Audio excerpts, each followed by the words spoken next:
ওম গণেশায় নম। নমস্কার বন্ধুরা, আজকের আলোচনা জেনে নেব কোন চার রাশি কথার জালে অপরকে বোকা বানিয়ে কার্যসিদ্ধি করে। কোন কোন সেই চার রাশি, কোন কথা বললে কাজ হাসিল করা যাবে সেটা বোঝার জন্য উল্টো দিকে থাকা মানুষটির সম্বন্ধে গভীর জ্ঞান থাকা প্রয়োজন, না হলে কাজ সম্পন্ন হওয়া মুশকিল। কার্যসিদ্ধির জন্য অনেকেই অনেক কিছু করে থাকেন। কেউ তোষামোদ করেন, কিছু মানুষ ক্ষমতার অপব্যবহার করেন, তেমনি অনেকে আবার কথার জালে কাজ আদায় করেন।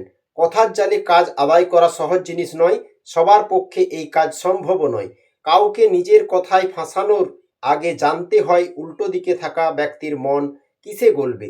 কোন কথা বললে কাজ হাসিল করা যাবে সেটা বোঝার জন্য বিপরীত দিকে থাকা মানুষটির সম্বন্ধে গভীর জ্ঞান থাকা প্রয়োজন। জ্যোতিষশাস্ত্র জানাচ্ছে লোকজনকে কথার জালে ফাঁসানোর ব্যাপারে পারদর্শী চার রাশির ব্যক্তিরা।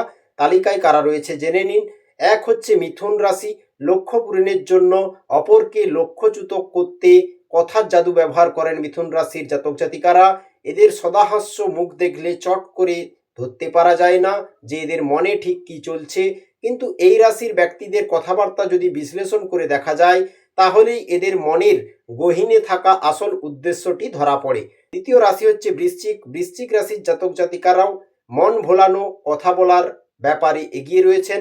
এরা প্রথমে বিপরীতের মানুষকে বোঝার সময় নেন, কি বললে সমস্ত কাজ আনন্দের সঙ্গে করে দেবেন সেটা আগে বুঝে নেন বৃশ্চিক রাশির জাতক জাতিকারা। তারপর ঝোপ বুঝে কোপ মারেন বৃশ্চিক রাশির জাতক জাতিকারা।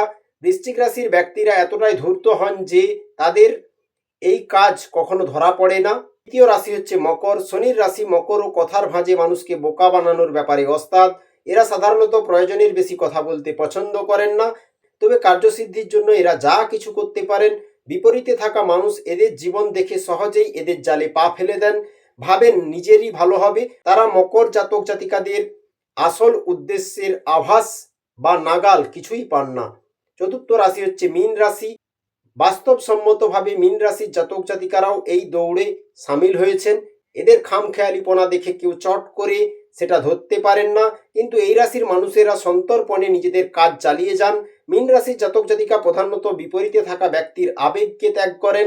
এরা এমন ধরনের কথা বলেন যাতে অপর মানুষটি আবেগের বশে কাজটি করে দিতে বাধ্য হন।